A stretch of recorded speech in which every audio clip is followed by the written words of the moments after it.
हरे कृष्णा, राधे राधे। आज की कथा में आप सभी भक्तों का हार्दिक स्वागत है। भगवान श्री कृष्ण आपकी समस्त मनोकामनाओं को पूर्ण करें।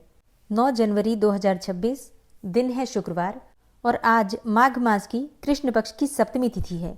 सूर्योदय काल सुबह 7:13 पर और सूर्यास्त का समय है शाम को 5:53 पर और ब्रह्म मुहूर्त सुबह 5:25 से सुबह 6:25 तक और अमृत काल का समय है सुबह 6:05 से सुबह 7:46 तक और अभिजीत मुहूर्त का समय दोपहर में 12:12 से दोपहर 12:56 तक। तो आज के ये सभी शुभ मुहूर्त हैं। इन शुभ मुहूर्तों में अपनी सुविधा के अनुसार आप कोई भी कार्य कर सकते हैं। बात करें राहु काल की तो सुबह 11:13 से दोपहर 12:33 तक। और अब भगवान श्री कृष्ण का ध्यान करके आज की पावन कथा का प्रारंभ करते हैं। भगवान के भक्तों में एक बहुत ही बड़ा नाम जो आता है वो है श्री नारद जी का। श्री नारद जी बड़े लीला बिहारी हैं। वे हर लीला भगवान के नाम, महिमा, गुण और शरणागति की महिमा को पुष्ट करने के लिए ही प्रकट करते हैं। वे स्वयं भगवान का साक्षात स्वरूप हैं। एक बार की बात है, सुकंत नामक एक राजा था। वह बड़ा प्रतापी राजा था। ये उस समय की बात है जब भगवान श्री राम जी चक्रवर्ती सम्राट के पद पर विराजमान थे। एक सभा में बड़े बड़े ब्रह्म ऋषि विराजमान थे। वहां ब्रह्म ऋषि नारद जी भी थे और सुकंत भी थे।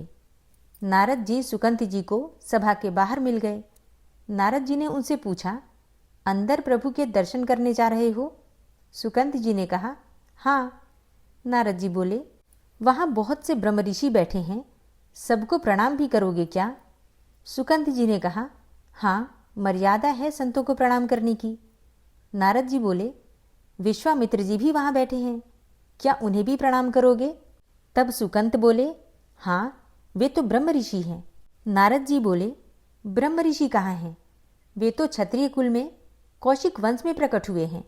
सुकंत बोले, हाँ, परंतु उन्होंने तपस्या से ब्रह्म पद को प्राप्त किया है।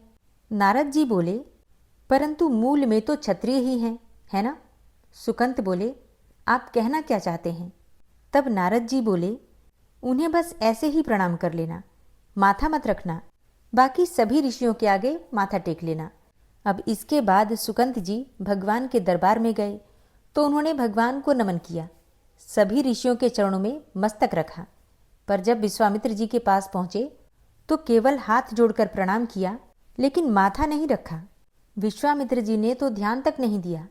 सभा पूर्ण हुई। इसके बाद नारद जी विश्वामित्र जी के पास आकर बैठे और नारद जी ने विश्वामित्र जी से पूछा, आपने कुछ देखा? विश्वामित्र जी बोले, क्या? नारद जी बोले, सुकंत को। विश्वामित्र जी बोले, क्या बात हुई? मैंने तो ध्यान नहीं दिया। नारद जी बोले, सुकंत ने सबको माथा टेक कर प्रणाम किया और आपको बस ऐसे ही प्रणाम कर दिया। विश्वामित्र जी बोले, हाँ, उसने ऐसा किया तो, पर इस बात पर मेरा ध्यान गया नहीं। इसका कोई विशेष कारण है क्या? तो नारद जी बोले, हाँ, वो कह रहे थे कि आप मूल में तो क्षत्रिय ही हैं, ब्रह्म ऋषि तो आप बाद में तपस्या से बने हैं। अब ये सुनते ही विश्वामित्र जी को बहुत क्रोध आया। नारद जी ने कहा, आप जैसे ब्रह्म ऋषि के साथ ऐसा व्यवहार, उसे दंड तो मिलना ही चाहिए। नारायण नारायण। नारद जी वहां सुकंत को विश्वामित्र जी का अपमान करना सिखाते हैं और यहाँ उनकी शिकायत भी करते हैं। तो इस बात में नारद जी का कुछ विशेष उद्देश्य भी था। विश्वामित्र जी आवेश में खड़े हुए और बोले, रघुनाथ, आपके दरबार में हमारा अपमान हुआ है। श्री राम बोले, प्रभु, आपका अपमान? विश्वामित्र जी ने कहा, सूर्य अस्त होने से पहले सुकंत का मस्तक मेरे चरणों में होना चाहिए। इस पर भगवान श्री राम बोले, प्रभु, मैं आपके सामने सत्य वचन कहता हूं, यदि सूर्यास्त होने से पहले मैं सुकंत का मस्तक आपके चरणों में ना डाल दूं तो मैं रघुवंशी नहीं। आप शांत हो जाइए। नारद जी सीधा सुकंत के राजमहल में पहुंचे। वो सुकंत जी से बोले, अब तो शाम तक मारे जाओगे। भगवान श्री राम ने संकल्प कर लिया है कि तुम्हारा गला काटकर विश्वामित्र जी के चरणों में डाल देंगे। अब तो सुकंत जी घबरा गए और बोले, महाराज, आपने हमें फंसा दिया। हम तो साष्टांग प्रणाम करके लौटने ही वाले थे। आपने ही कहा था कि बस हाथ जोड़ देना। नारद जी बोले, नारायण नारायण, हमें क्या पता था कि बात इतनी बिगड़ जाएगी। अब तो समस्या सच में फंस गई है। सुकंत जी रोने लगे और बोले कि प्रभु अब कैसे बचें? भगवान ने तो कह दिया, मैं रघुवंशी नहीं, यदि सूर्यास्त से पहले उसका मस्तक आपके चरणों में ना पहुंचा दूं, और भगवान कभी भी मिथ्या वचन नहीं कहते, तो अब तो मैं मारा ही जाऊंगा।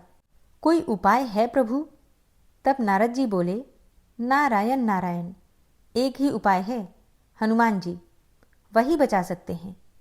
सुकंत जी बोले, परंतु राम जी की आज्ञा का विरोध भला हनुमान जी कैसे कर सकते हैं? और फिर हमारी पहुंच भी कहाँ है हनुमान जी तक? नारद जी बोले, हनुमान जी को यदि कोई राम जी के अलावा आज्ञा दे सकता है तो वो हैं माता अंजनी। चलो मैं तुम्हें उनसे मिलवाता हूँ। नारद जी उन्हें अंजनी माता के पास लेकर गए और सुकंत जी ने साष्टांग दंडवत प्रणाम किया और रोते हुए कहा, माँ मेरी रक्षा कीजिए। माता अंजनी बोली, बेटा बताओ तो सही, क्या समस्या है? सुकंत बोले, माँ त्रिभुवन में अब केवल आप ही हैं जो मेरी रक्षा कर सकती हैं। एक राजा मुझे मारना चाहता है। माता अंजनी ने कहा, मेरा पुत्र महाबली हनुमान है, यदि मैं उसे आज्ञा दूं तो वो कभी भी मेरी आज्ञा का उल्लंघन नहीं करेगा। जाओ, मैं तुम्हारी रक्षा का व्रत लेती हूँ। नारद जी मन ही मन बड़े प्रसन्न हुए और मन में ही विचार किया, नारायण नारायण, अब काम बन गया। अब तो भगवान के नाम की महिमा प्रकट होगी। हनुमान जी से माता अंजनी ने कहा, बेटा मैंने इसकी रक्षा का व्रत लिया है। हनुमान जी बोले, आपकी आज्ञा मेरे सिर आंखों पर। त्रिभुवन में कोई ऐसा पैदा ही नहीं हुआ कि मेरी माँ किसी की रक्षा का व्रत ले और वो उसे मार दे। कौन है वो राजा जो इसे मारना चाहता है? सुकंत ने हाथ जोड़कर धीरे से कहा, भगवान श्री राम। अब तो हनुमान जी सुनकर सन्न रह गए। क्या मेरे स्वामी है वो? माँ आपने किसके विरुद्ध रक्षा का व्रत ले लिया? माँ वे तो मेरे प्रभु हैं और उनके विरुद्ध भला मैं कैसे खड़ा हो सकता हूँ? माता अंजनी बोली, बेटा हमने तो वचन दे दिया है, अब तो उसे निभाना होगा। अब हनुमान जी बोले, चलो एकांत में चलो।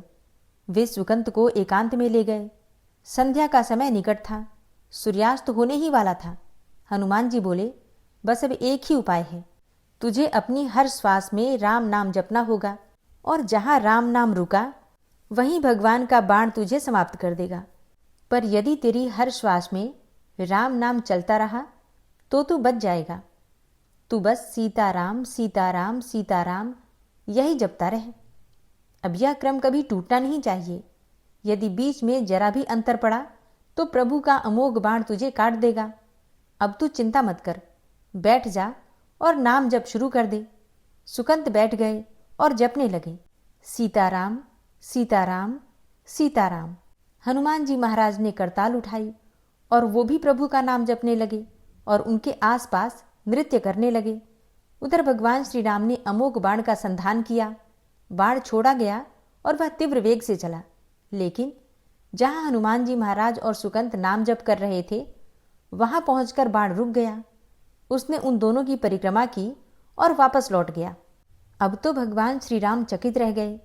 आज तक ऐसा कभी नहीं हुआ। अमोघ बाण बिना लक्ष्य को बेधे वापस कैसे आ गया? वे आश्चर्य से बोले, त्रिभुवन में ऐसा कौन है जिससे मेरा बाण टकराकर वापस लौट आया? उन्होंने लक्ष्मण जी से कहा, जहां सुकंत है वहां तुरंत जाओ, देखो वहां ऐसा क्या हो गया कि बाण ने उसका गला नहीं काटा। लक्ष्मण जी वहां पहुंचे और जो दृश्य देखा वो अद्भुत था। हनुमान जी की आंखों में आंसू थे। वे प्रेम में डूबे चारों ओर घूमते हुए नाम संकीर्तन कर रहे थे, सीताराम सीताराम सीताराम। सुकंत भी समाधि में लीन थे। लक्ष्मण जी का भी हृदय पिघल गया। वे भी वहीं बैठ गए और तालियां बजाते हुए जपने लगे, सीताराम सीताराम सीताराम। इधर भगवान श्री राम ने ध्यान किया। बाण तो वापस आ गया और अब लक्ष्मण भी वहां से नहीं लौटे और अब ना ही उनकी कोई सूचना आई है। वहां कुछ तो विशेष चल रहा है। विश्वामित्र जी ने कहा कि आपने तो संकल्प कर लिया था कि संध्या से पहले उसका शीश काट कर लाएंगे। तब भगवान श्री राम ने विनम्रता से कहा, गुरुदेव कृपया धैर्य रखें, मैं स्वयं ही जाता हूं। यह सुनकर विश्वामित्र जी बोले, तो मैं भी साथ चलूंगा, देखूंगा तुम क्या निर्णय लेते हो। साथ में सभी ब्रह्मऋषि और देवर्षि जी भी वीणा लिए हुए चल पड़े। भगवान श्री राम वहां पहुंचे तो जो दृश्य देखा वह अद्भुत था। सुकंत प्रभु श्री राम का नाम जप कर रहे थे। हनुमान जी करताल लेकर कीर्तन कर रहे थे, सीताराम सीताराम सीताराम। और उनके साथ लक्ष्मण जी भी कीर्तन में लीन थे। भगवान श्री राम की आंखों में तो करुणा झलक उठी। अब मुझे समझ में आया। प्रभु बोले, जिसके गले में निरंतर मेरा नाम चल रहा हो, वहां मेरा अमोघ बाण भी छेदन नहीं कर सकता। श्री राम ने विश्वामित्र जी से कहा, गुरुदेव, आपने आज्ञा दी थी कि इसका शीश लाना है, लेकिन यह नहीं कहा था कि काट कर ही लाना है। भगवान श्री राम जी ने सुकंत से कहा, रखो अपना मस्तक विश्वामित्र जी के चरणों में। विश्वामित्र जी प्रसन्न हो गए। नारद जी मुस्कुराए और बोले, प्रभु, न सुकंत का दोष है और ना ही विश्वामित्र जी का। मैं बस यह दिखाना चाहता था कि आपके अमोघ बाण से भी शक्तिशाली अगर कुछ है तो वो है आपका नाम। जिस गले में निरंतर राम नाम गूंजता है, वहां सुदर्शन चक्र भी असमर्थ है। नाम जापक एक अमोघ शक्ति से संपन्न हो जाता है। आप नाम जप शुरू करें। कुछ दिन नाम जपने के बाद अगर आपके जीवन में विपत्तियां आने लगे तो हारना मत, क्योंकि यह आपके पुराने कर्मों का हिसाब हो सकता है। यह एक युद्ध है। कभी विपक्ष से अगर बाण आकर घायल करता है तो शूरवीर पीठ दिखाकर थोड़ी भाग जाता है। तो चाहे जितनी भी विपत्तियां आएं, उनका कोई भी प्रभाव आपके ऊपर नहीं पड़ेगा। इसलिए नाम जप छूटना नहीं चाहिए। हरि के स्मरण से सारी विपत्तियां दूर हो जाती हैं। हरे कृष्णा। आज की कथा आपको कैसी लगी कमेंट बॉक्स में जरूर बताइए। और अब आप सुनेंगे आज का अध्याय। माघ के महीने में जिस प्रकार से भगवान श्री हरि विष्णु की पूजा की जाती है, उसी प्रकार से भगवान सूर्यदेव की भी पूजा की जाती है। सूर्य और चंद्र इस पृथ्वी के सबसे साक्षात देवता हैं, जो हमें प्रत्यक्ष उनके सर्वोच्च दिव्य स्वरूप में दिखाई देते हैं। वेदों में सूर्य को जगत की आत्मा कहा गया है। समस्त चराचर जगत की आत्मा सूर्य ही है। सूर्य से ही इस पृथ्वी पर जीवन है। वैदिक काल से ही भारत में सूर्य की उपासना करने का प्रचलन भी रहा है। वेदों की ऋचाओं में अनेकों स्थानों पर सूर्य देव की स्तुति की गई है। पुराणों में सूर्य की उत्पत्ति, प्रभाव, स्तुति मंत्र इत्यादि विस्तार से मिलते हैं। और ज्योतिष शास्त्र में नवग्रहों में सूर्य को राजा का पद प्राप्त है। मार्कंडेय पुराण में भगवान सूर्यदेव की उत्पत्ति का वर्णन आता है। मार्कंडेय पुराण के अनुसार पहले यह संपूर्ण जगत प्रकाश रहित था। उस समय कमल योनि ब्रह्मा जी प्रकट हुए। उनके मुख से प्रथम शब्द निकला ओम का, जो सूर्य का तेज रूपी सूक्ष्म रूप था। तत्पश्चात ब्रह्मा जी के 4 मुखों से 4 वेद प्रकट हुए, जो ओम के तेज में ही एकाकार हो गए। यह वैदिक तेज ही आदित्य है, जो विश्व का अविनाशी कारण है। ये वेद स्वरूप सूर्य ही सृष्टि की उत्पत्ति, पालन और संहार के कारण है। ब्रह्मा जी की प्रार्थना पर सूर्य ने अपने महातेज को समेटकर स्वल्प तेज को ही धारण किया। सृष्टि की रचना के समय ब्रह्मा जी के पुत्र मरीचि हुए, जिनके पुत्र ऋषि कश्यप का विवाह अदिति से हुआ। अदिति ने घोर तप द्वारा भगवान सूर्य को प्रसन्न किया, जिन्होंने उसकी इच्छा पूर्ति के लिए सुषुम्ना नाम की किरण से उसके गर्भ में प्रवेश किया। गर्भावस्था में भी अदिति चांद्रायण जैसे कठिन व्रतों का पालन करती थी। अब ऋषिराज कश्यप ने क्रोधित होकर अदिति से कहा, तुम इस तरह उपवास रखकर गर्भस्थ शिशु को क्यों मारना चाहती हो? तब यह सुनकर देवी अदिति ने गर्भ के बालक को उदर से बाहर कर दिया, जो अपने अत्यंत दिव्य तेज से प्रज्वलित हो रहा था। भगवान सूर्य शिशु रूप से उस गर्भ से प्रकट हुए। अदिति को मारीचम अंडम कहे जाने के कारण यह बालक मार्तंड नाम से प्रसिद्ध हुआ। ब्रह्म पुराण में अदिति के गर्भ से जन्मे सूर्य के अंश को विवस्वान कहा गया है। माघ के महीने में भगवान सूर्यदेव की आराधना करने से, इनके मंत्रों का जप करने से हर प्रकार की कामना पूर्ण हो जाती है। धन प्राप्ति की कामना हो, संतान की कामना हो, मान सम्मान की कामना हो। जन्म कुंडली में सूर्य कमजोर हैं अगर, तो आपके जीवन में बहुत सारी परेशानियां आती हैं। लेकिन अगर आपके जन्म कुंडली के सूर्य मजबूत हैं, तो जन्म कुंडली में बाकी के ग्रह कितने भी खराब हों, आपका जीवन फिर भी सुखमय बीतता है, क्योंकि भगवान सूर्यदेव ही नवग्रहों के राजा हैं। और जब राजा अच्छी अवस्था में होता है तो बाकी की प्रजा अपने आप ही ठीक से काम करती है। तो इसलिए सूर्य को मजबूत करना अत्यंत आवश्यक होता है। भगवान सूर्य के 12 नामों का जप पूरे माघ मास में जरूर करना चाहिए। पहला मंत्र है ओम ह्राम मित्राय नमः। सूर्यदेव के इस पहले मंत्र के उच्चारण से अच्छी सेहत और कार्य करने की क्षमता का वरदान मिलता है। कहते हैं कि सूर्य देवता की कृपा से हृदय की शक्ति बढ़ जाती है। और सूर्यदेव का दूसरा मंत्र है ओम ह्रीम रवये नमः। भगवान सूर्यदेव के सामने खड़े होकर इस मंत्र का जाप करने से क्षय व्याधि दूर हो जाती है, शरीर में रक्त का संचार ठीक रहता है और कफ आदि से जुड़े हुए रोग दूर हो जाते हैं। तीसरा मंत्र है ओम हूम सूर्याय नमः। ओम हूम सूर्याय नमः इस मंत्र के जाप से मानसिक शांति मिलती है, साथ ही ज्ञान में वृद्धि भी होती है। चौथा मंत्र है ओम राम भानवे नमः। इस मंत्र को जपने से धातु पुष्टि उत्पन्न होती है और शरीर में ओजस नामक तत्व का विकास भी होता है। ओम ह्रीम खगाय नमः ये पांचवा मंत्र है। इस मंत्र को जपने से बुद्धि का विकास होता है और शरीर का बल बढ़ता है। छठा मंत्र है ओम ह्रीम पूषणे नमः। ज्योतिष के अनुसार इस मंत्र से मनुष्य में बल और धैर्य दोनों बढ़ते हैं और भगवान सूर्यदेव की कृपा से मनुष्य का मन धार्मिक विषयों में लगता है। सातवां मंत्र है ओम ह्राम हिरण्यगर्भाय नमः। सूर्यदेव के इस मंत्र का जाप करने से व्यक्ति को अनेकों विषयों का ज्ञान प्राप्त होता है। यह मंत्र छात्रों के लिए विशेष लाभदायक है। इस मंत्र का जाप करने से शारीरिक, बौद्धिक एवं मानसिक शक्तियां विकसित होती हैं। आठवां मंत्र है ओम मरीचय नमः। इससे मनुष्य को रोग आदि नहीं सताते, स्वास्थ्य उत्तम और शरीर की कांति बनी रहती है। नौवां मंत्र है ओम आदित्याय नमः। इस मंत्र से दूसरे व्यक्तियों पर मनुष्य का प्रभाव बढ़ता है, बुद्धि प्रखर होती है और आर्थिक उन्नति भी होती है। 10वां मंत्र है ओम सवित्रे नमः। इससे मनुष्य का यश बढ़ता है, सूर्यदेव की कृपा प्राप्त होती है और उसका बौद्धिक विकास होता है। इतना ही नहीं, उस मनुष्य की कल्पना शक्ति भी बढ़ती है। 11वां मंत्र है ओम अर्काय नमः। भगवान सूर्य के इस मंत्र के जाप करने से मन दृढ़ होता है, जीवन की सभी समस्याएं दूर होती हैं।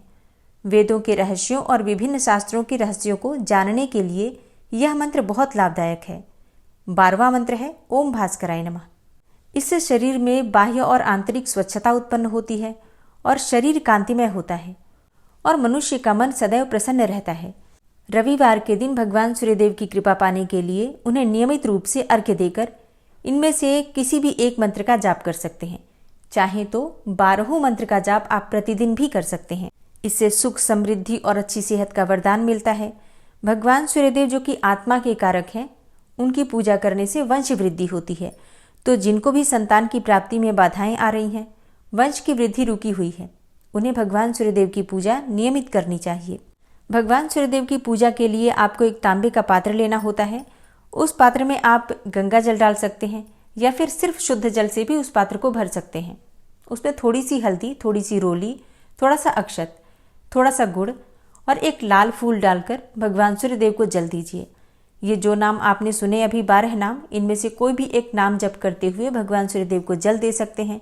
और जब आप जल देते हैं, आपको ध्यान रखना है, तांबे का पात्र जो आप पकड़ते हैं उसको अंगूठे से स्पर्श नहीं करना है। शास्त्रों में कहा गया है कि अगर हम भगवान सूर्यदेव को जल देते समय उस पात्र को अंगूठे से स्पर्श करते हैं तो इसे रुधिर अर्थात रक्त के समान माना गया है। इसलिए अंगूठे को दूर रखकर बाकी उंगलियों के सहारे से तांबे के पात्र को पकड़कर और भगवान सूर्यदेव को जल देना चाहिए। जल देते समय एक और चीज का ध्यान रखना है, एक ही लोटे के पात्र को एक बार में ही पूरा नहीं गिराना होता है। उसमें से थोड़ा थोड़ा करके, मतलब रुक रुक कर 3 बार में अर्घ्य दिया जाता है और फिर वहीं पर खड़े होकर परिक्रमा की जाती है। आप चाहे तो 3 बार भी परिक्रमा कर सकते हैं, चाहे तो 7 बार भी कर सकते हैं। वैसे 3 बार भी परिक्रमा की जा सकती है। बहुत से भक्त हैं जो कि कहते हैं कि 7 बार परिक्रमा करनी चाहिए। बिल्कुल कर सकते हैं, लेकिन अगर आपके पास इतना समय ना हो तो सिर्फ 3 बार परिक्रमा कर लीजिए। परिक्रमा कैसे करना है? जिस स्थान पर आप खड़े होकर जल देते हैं उसी स्थान पर क्लॉकवाइज घूमकर और 3 बार परिक्रमा कर लीजिए। भगवान सूर्यदेव को नमस्कार कीजिए और उनसे प्रार्थना कीजिए अच्छी सेहत के लिए, अच्छे स्वास्थ्य के लिए, अपने परिवार की सुरक्षा के लिए, किसी भी प्रकार की कामना को पूर्ण करने के लिए भगवान सूर्यदेव को जल दे सकते हैं। माघ का महीना विशेष रूप से भगवान सूर्यदेव की पूजा के लिए, भगवान विष्णु की पूजा के लिए और गंगा माता की पूजा के लिए ही जाना जाता है। तो इन 3 देवताओं की पूजा अगर प्रतिदिन हम करते हैं तो इससे हर प्रकार की परेशानी से मुक्ति मिल जाती है। तो माघ मास की कथा का आज का अध्याय यहीं पर समाप्त करते हैं। इसके आगे का वृतांत आप कल की कथा में सुनेंगे। लापसी और तापसी की कहानी। एक गांव था जिसमें दो भाई रहते थे। एक का नाम था लापसी और दूसरे का नाम था तापसी। तापसी हमेशा भगवान की तपस्या में ही लगा रहता था और लापसी सवा सेर की लापसी अर्थात पतला सा हलवा बनाकर पहले भगवान को भोग लगाता, फिर उसे खा लेता। बाकी पूजा पाठ से, मंत्र जप से उसे कोई मतलब ही नहीं था।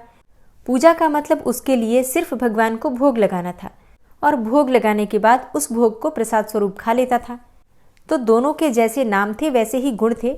तापसी तपस्या में लीन रहता था और लापसी हलवा बनाकर भगवान को भोग लगाकर खाने में। लेकिन दोनों भाई अपने आप को भगवान का सबसे बड़ा भक्त मानते थे। एक दिन दोनों आपस में ऐसे ही बातें कर रहे थे कि मैं भगवान का सबसे बड़ा भक्त हूँ, और फिर दूसरा भाई कहता कि मैं सबसे बड़ा भक्त हूँ भगवान का। और इसी बात पर दोनों भाई आपस में लड़ने लगे। तापसी बोला, मैं भगवान की रोज तपस्या करता हूँ, इसलिए मैं बड़ा भक्त हूँ। अब इस बात पर लापसी भी कहाँ चुप रहने वाला था। लापसी बोला कि मैं भगवान को रोज सवा सेर लापसी का भोग लगाता हूँ, इसलिए मैं भगवान का सबसे बड़ा भक्त हूँ। संयोगवश नारद जी वहां से उसी समय गुजर रहे थे। उन्होंने इन दोनों को लड़ते हुए देखा तो कारण पूछा। फिर दोनों भाइयों ने नारद जी को खुद को बड़ा भक्त होने का कारण बताया। तापसी ने कहा, मैं सारा दिन भगवान की तपस्या करता रहता हूँ, इसलिए मैं बड़ा भक्त हूँ।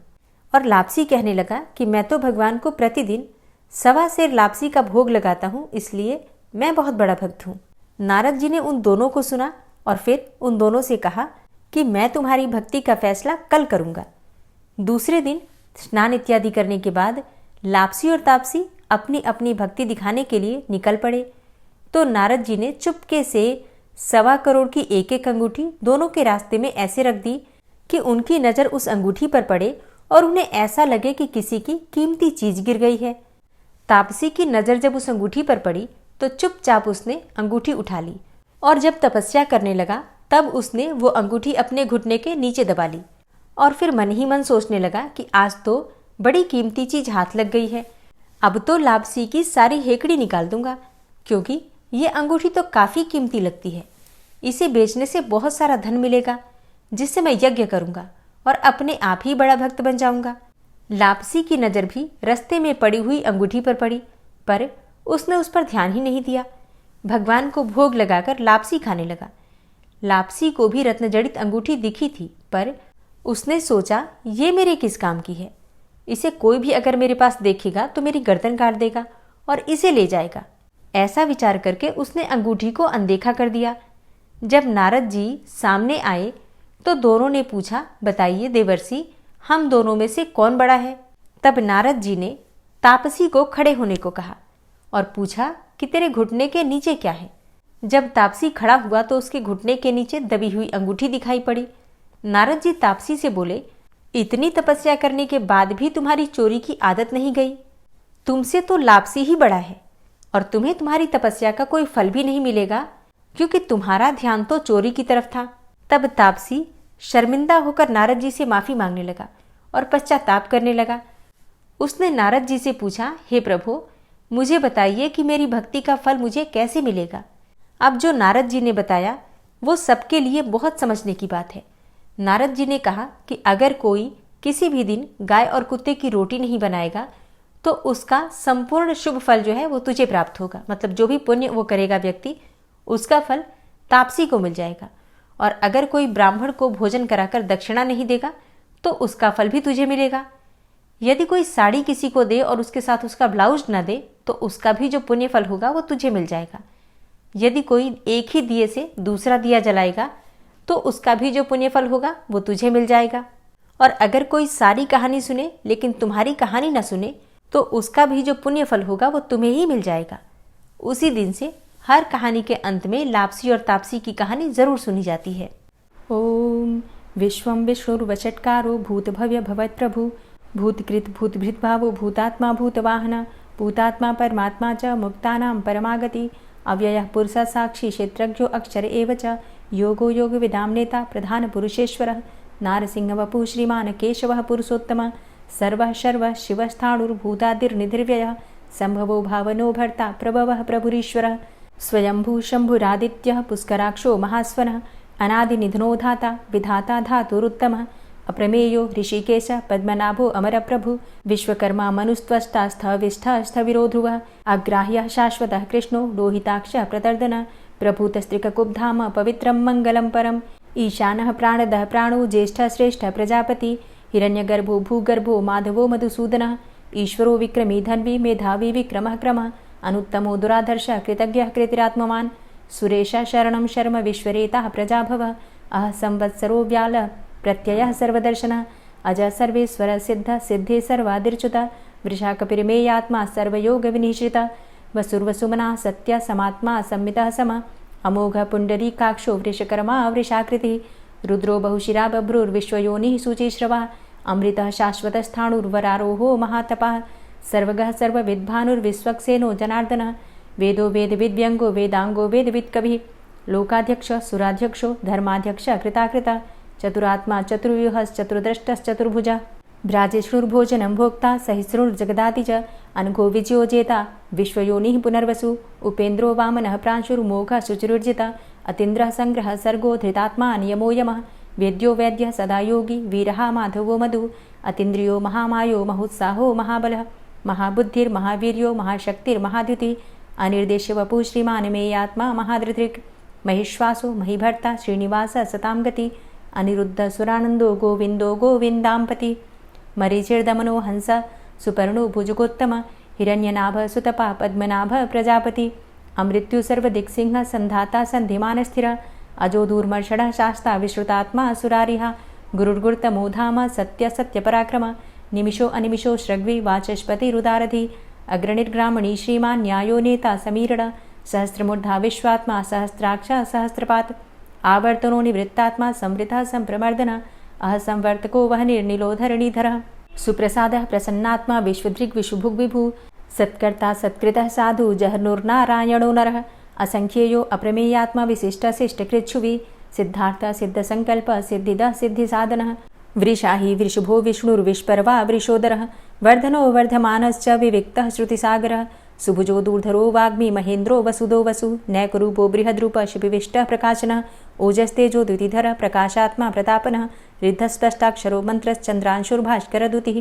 अमृतांशुद्भवो भानु शशबिन्दुः सुरेश्वरः औषधं जगतः सेतु सत्यधर्मपराक्रमः भूतभव्य भवन्नाथ पवनः पावनो नलः कामः कामकृत्कान्तः कामः कामप्रदः प्रभु युगादिकृद्युगावर्तो नैकमायो महाशनः अदृश्योऽव्यक्तरूपश्च सहस्रजितनन्तजित् इष्टो अविशिष्ट शिष्टेष्ट शिखण्डी नहुसो वृष क्रोधः क्रोधकृत्कर्ता विश्वबाहुर्महीधरः अच्युतः प्रतितः प्राणदो वासवानुजः अपां निधिर्धिष्ठानं प्रमत्तः प्रतिष्ठितः स्कन्दः स्कन्दधरो धूर्यो वरदो वायुवाहनः वासुदेवो बृहद्भानुरादिदेवः पुरन्दरः अशोकस्तारणस्तारः शूरः सौरिर्जनेश्वरः अनुकूलः शतावर्त पद्मी पद्मनिभेक्षणः पद्मनाभो अरविन्दाक्ष पद्मगर्भ शरीरभृत् महर्धिरिद्धो वृद्धात्मा महाक्षो गरुडाध्वजः अतुलः शरभो भीमो समयज्ञो हविर्हरि सर्वलक्षणलक्षण्यो लक्ष्मीवान् समितिञ्जयः वीक्षरो रोहितो मार्गो हेतुर्दामोदरः सह महीधरो महाभागो वेगवान् मिताशनः उद्भवः क्षोभणो देव श्रीगर्भ परमेश्वर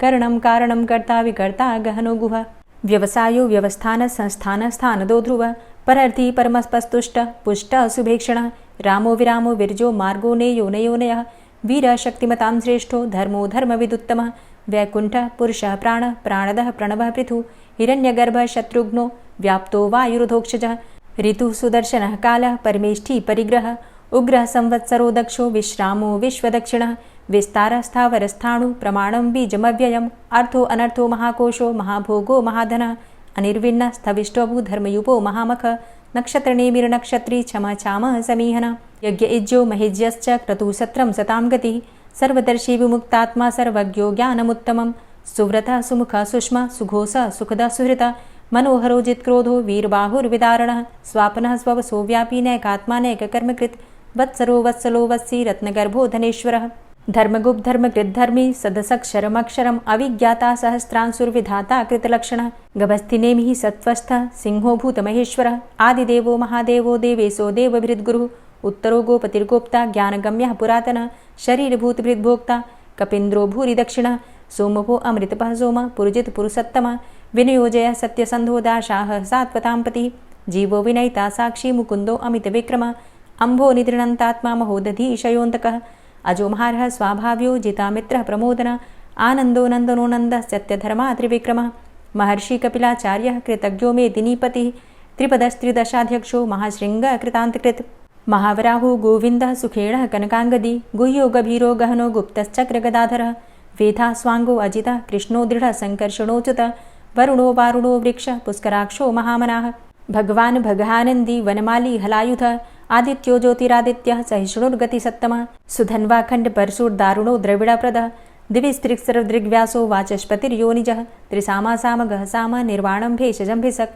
संन्यासकृच्छमः शान्तो निष्ठा शान्तिः परायणं शुभांगः शान्तिदस्रष्टा कुमुदः कुवलेशय गोहितो गोपतिर्गोप्ता वृषभाक्षो वृषाप्रियः अनिवर्ति निवृतात्मा संक्षेप्ता चेमकृच्छिव श्रीवत्सवक्षा श्रीवास श्रीपति श्रीमतांबर श्रीद श्रीश श्रीनिवास श्रीनिधि श्रीविभावन श्रीधर श्रीकर श्रेय श्रीमान लोकत्रयाश्रय स्वक्ष स्वंग शतानंदो नंदिर्ज्योतिर्गणेश्वर विजितात्मा विधेयात्मा सत्कीर्तिश्छिन्न संशय उदीर्ण सर्वतक्षसुर निश शाश्वत स्थिर भूषयो भूषणो भूतिर्विशोकः शोकनाशन अर्चिष्मानर्चिता कुंभो विशुद्धात्मा विशोधन अनिरुद्धो अप्रतिरथ प्रद्युम्नो अमित विक्रमः कालिनेमि निहावीर शौरी सूर्जनेश्वर त्रिलोकात्मा त्रिलोकेशः केशवः केशिहारी कामदेवः कामपालः कामीकान्तः कृतागमः अनिर्देशव पुर्विष्णोर्वीरो अनन्तो धनञ्जयः ब्रह्मण्यो ब्रह्मकृद्ब्रह्मा ब्रह्म ब्रह्म विवर्धन ब्रह्मविद् ब्राह्मणे ब्रह्मी ब्रह्मज्ञो ब्राह्मण प्रियः महाक्रमो महाकर्मा महातेजा महुरगः महाक्रतुर्महायज्वा महायज्ञो महाहवि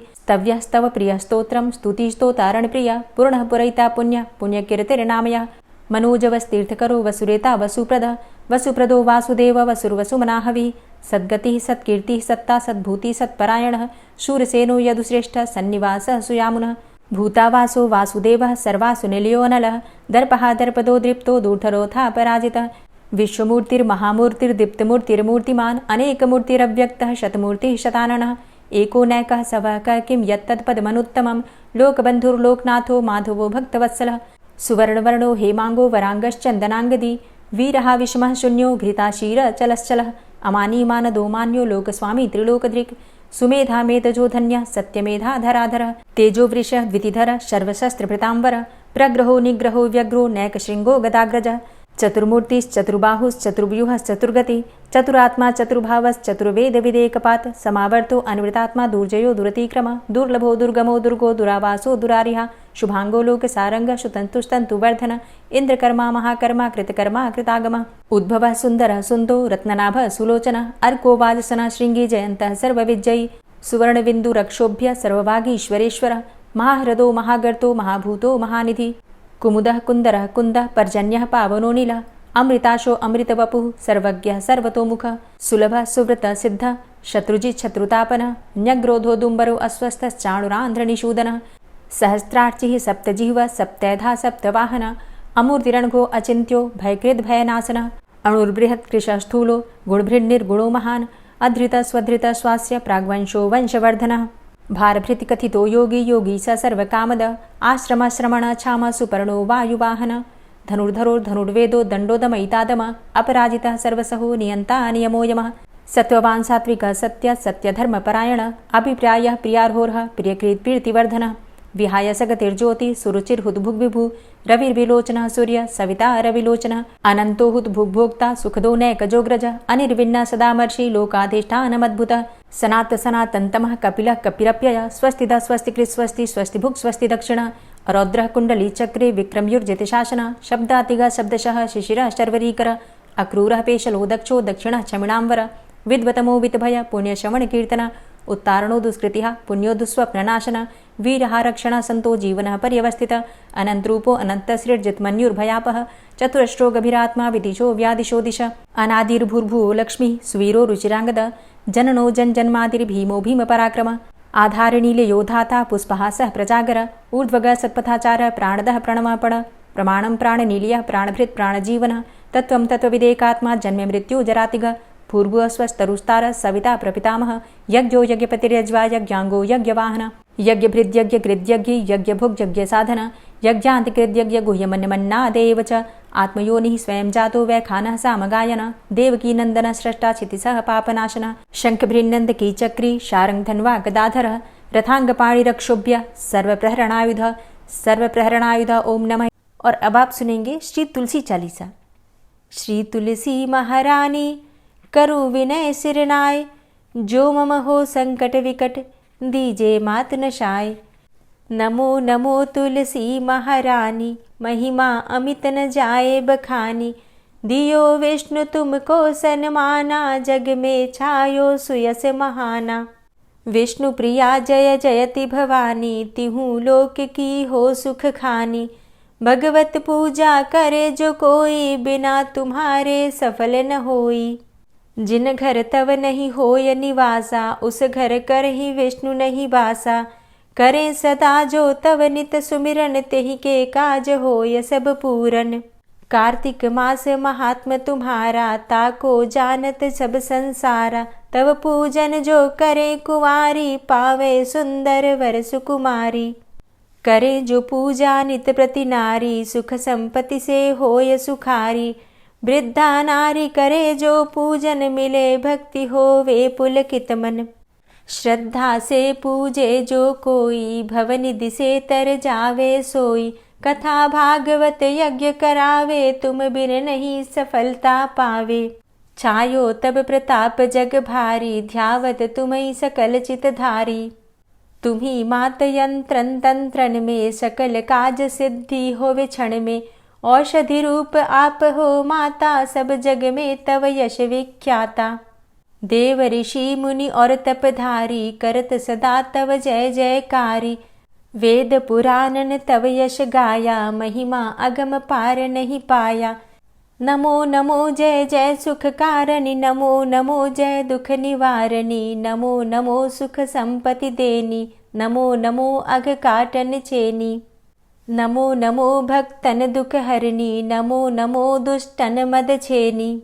नमो नमो भव पार उतारणी, नमो नमो परलोक सुधारणी।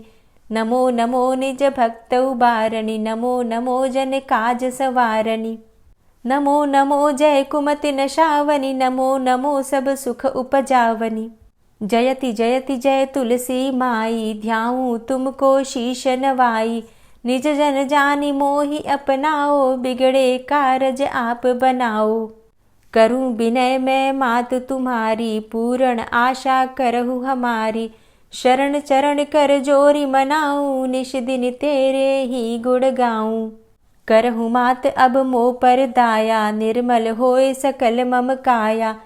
मांगू मातु यही बर दीजे, सकल मनोरथ पूर्ण कीजे। जानू नहीं कछु नेम आचारा, क्षमहु मातु अपराध हमारा। 12 मास करे जो पूजा, तासम जग में और नहीं दूजा। प्रथम ही गंगा जल मंगवावे, फिर सुंदर स्नान करावे। चंदन अक्षत पुष्प चढ़ावे, धूप दीप नैवेद्य लगावे। करें आचमन गंगा जल से, ध्यान करे हृदय निर्मल से। पाठ करे फिर चालीसा की, स्तुति करे मात तुलसा की। यह विधि पूजा करे हमेशा, ताके तन नहीं रहे कलेशा।